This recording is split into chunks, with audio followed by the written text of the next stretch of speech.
Good morning. I just finished harvesting and getting everything ready for a DIY wedding pickup. That means that the wedding couple have chosen to do their own flowers and arrange everything, and they have purchased from me, a local flower farmer.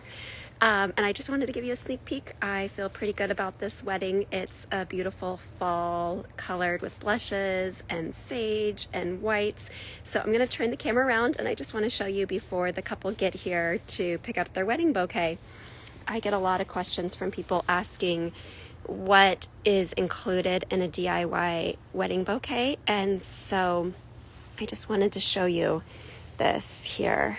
This is about 12 buckets, so this is a larger order. And so normally what I would do is put one bunch of each variety in a bucket.